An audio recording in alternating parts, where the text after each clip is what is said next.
Esta fábula se titula El pobre futbolista y está dedicada al gran pueblo argentino y en particular a la selección de fútbol que recientemente ganó la copa para todos nosotros. Bien, el pobre futbolista. Había una vez un pobre futbolista que era paradójicamente uno de los futbolistas más talentosos de la historia. Un hombre lleno de cualidades. Era virtuoso, era genial, pero aparte era trabajador, era apasionado, tenía mucho corazón y era solidario también. Era familiero, era muy alegre, le encantaba festejar la alegría, la vida, la familia, las cosas, ¿no? Y había llegado, gracias a su esfuerzo, a ser un deportista realmente de primera, reconocido, muy querido, famoso, ¿no? Y sin embargo era muy, muy pobre. Vivía en la pobreza y uno se pregunta ¿y por qué? Bueno, porque él, al iniciar su carrera, había realizado un contrato con su representante. El representante inicialmente, como debe ser, era como un empleado de él. Era un empleado de él que tenía determinadas obligaciones administrativas y a cambio de eso recibiría un salario, ¿no? Pero poco a poco la relación se fue invirtiendo y entonces era ahora el representante el que usaba y gozaba de las riquezas obtenidas por el representado y le daba a su representado un salario, ¿no? Este chico, este joven, era de naturaleza humilde, mansa, y el representante lo sabía.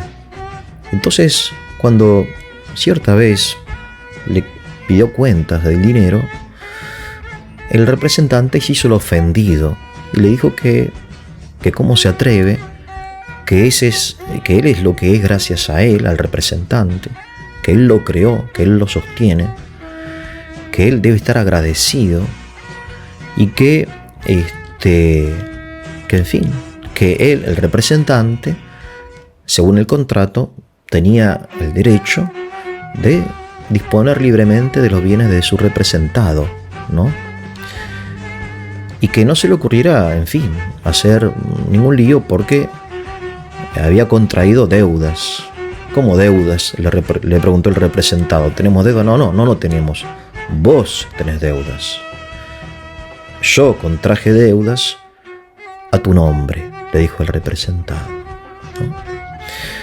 Bueno, este joven se sintió, después de esa conversación tan dura, deprimido, frustrado. Entonces pensó en tirar por la borda su carrera, empezó a tomar alcohol, a drogarse, en fin, tomó como por un periodo de tiempo una dirección contraria a la vida, ¿no? Y a los valores que había aprendido de su padre, de sus abuelos, ¿no? Pero llegó finalmente el año 22 de ese siglo, se celebró en Qatar, un mundial de fútbol.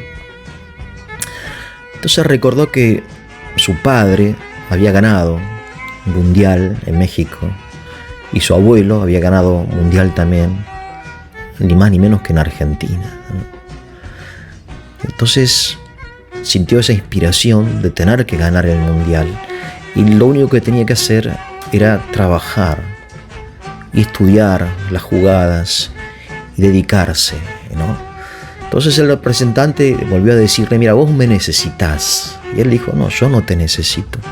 Lo que yo necesito es trabajar, entrenarme, estudiar. Necesito comer, necesito descansar. No, vos me necesitas. No, yo no te necesito.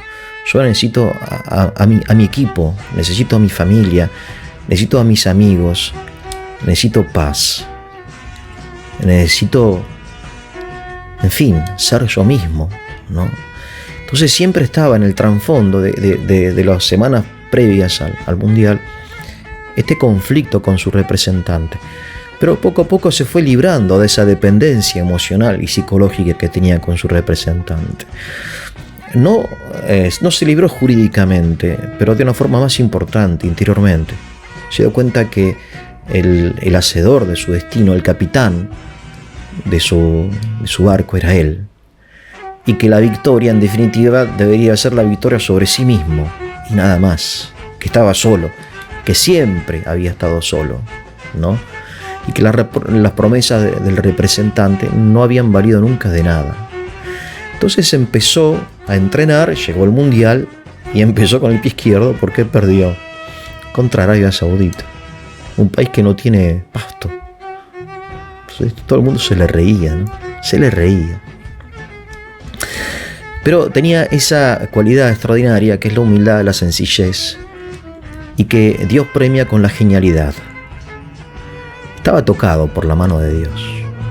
Había algo de genial, una chispa que se tiene o no se tiene, no se explica, ¿no? Y gracias a esa chispa fue ganando uno, otro, sufriendo, siempre sufriendo muchísimo. Los octavos, cuartos, semifinal, finalmente la final, que fue un partido épico, ¿no? Tremendo. Y ganó.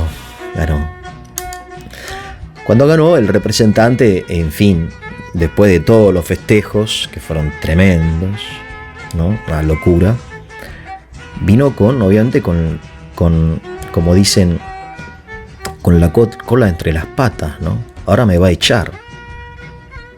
El representado le dijo, no, yo no te voy a echar. Pero tenés que conocer tu lugar. Yo necesito un representante. Pero no podés robar. No me podés robar. Tenés que ser honesto. Porque la riqueza es mía, no es tuya, ¿no? Así que lo único que te pido es que ocupes tu lugar. Ese fue un momento de inflexión en la historia de este futbolista, porque logró, gracias al triunfo, desarrollar algo que no había desarrollado durante muchas décadas, que era la autoestima. Esa autoestima, junto con todas las cualidades que había heredado de su padre y de su abuelo, lo hicieron libre y responsable y capaz de gozar libremente, a sus anchas, de los frutos de su propio esfuerzo y talento. Que tengan un muy buen día.